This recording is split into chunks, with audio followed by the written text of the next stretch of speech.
कल्याण आगलावे बावी या गावचा रहिवासी असून सदर बार्शी तुळजापूर रोडच्या कामाची तक्रार MSIDC महाराष्ट्र राज्य पायाभूत विकास महामंडळ या महामंडळाचं काम चालू असून त्याची रीतसर रस्त्यावर काळी माती टाकलेले जिओ टॅग मधले फोटो लाईव्ह लोकेशनचे परत त्या रस्त्यावर चालू असलेले 2 नंबरचे काम ह्या संदर्भात त्या खात्याला आम्ही तक्रार दिली असून दिनांक 23/7/25 रोजी मुंबईमध्ये भक्तावरी बिल्डिंग 13व्या मजल्यावर जाऊन ही तक्रार दिली असून त्या तक्रारी संदर्भात त्या शाखेचे मेन अधिकारी हांडे साहेब यांच्या संग चर्चा करून त्यांनी थर्ड पार्टी इन्स्पेक्शन पाठवतो असं आमच्याशी बोलले। आज 20 तारीख आहे तरी त्यांचं काही इन्स्पेक्शन आलं नाही किंवा आम्हाला कुठल्याही प्रकारचं बोलवलं नाही।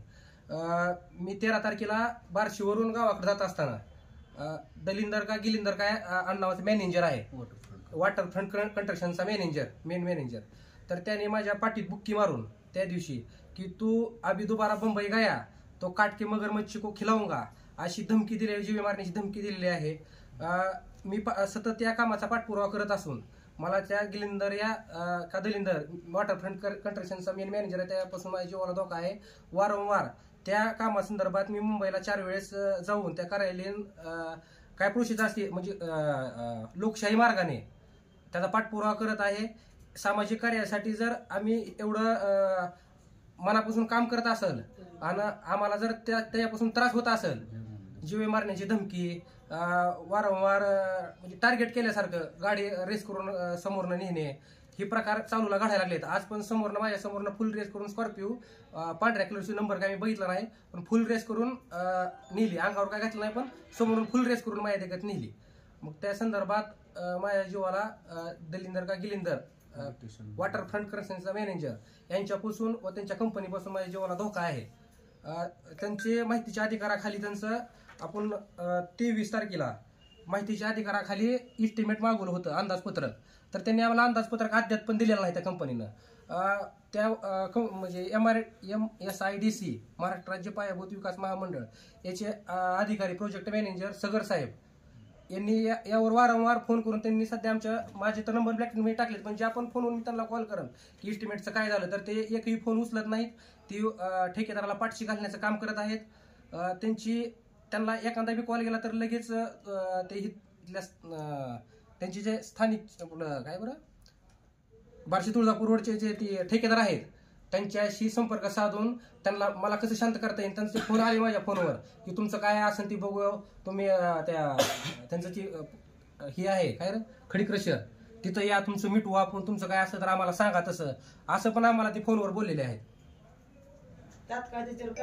तात्काळ त्यावर कारवाई करावी तशी मी एनसी दाखल केलेल्या रात्री 12 वाजता जाऊन त्याच दिवशी 13 तारखेला ती एनसीची पावती पण आहे कॉपी पोच पण आहे माझ्याजवळ। त्या दिवशी 6:10 हा प्रकार सम्राट हॉटेल समोर घडला होता।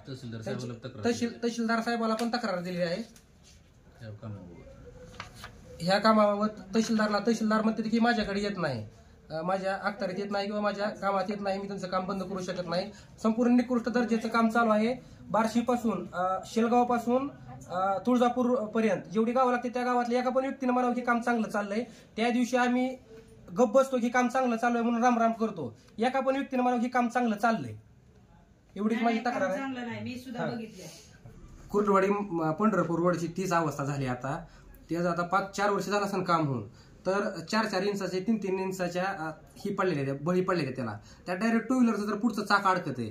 रोज एक अपघात होतोय 1-2 माणसं रोज मरते ती मग आपली पण अवस्था तीच होण्यापेक्षा कोणाचा तर मुलगा कोणाचा तर नवरा कोणाचा तरी भाऊ म्हणजे कोणतरी परत रडण्यापेक्षा आता लढलेलं काय वाईट आहे अशी माझी भावना आहे। मग त्या संदर्भात मी त्यांच्या संगत काय आमचं शेवटपर्यंत मला माझ्या जवळ मला वाटतंय त्यावर मी त्यांच्या संगत लढणार शेवटपर्यंत चांगलंच काम व्हावं माझी भावना त्यांच्याकडून। त्यांनी खालची जे असतंय म्हणजे काळी माती उकरून मुरुम भरायचा असतो ते त्या काळ्या मातीवरच काय केलं फक्त वरचं डांबर काढलंय आणि खडी टाकली खडीवर डायरेक्ट ती कॉन्क्रीटचा 2 नंबरचा थर आणि डायरेक्ट 1 नंबरचा थर चालू केलाय।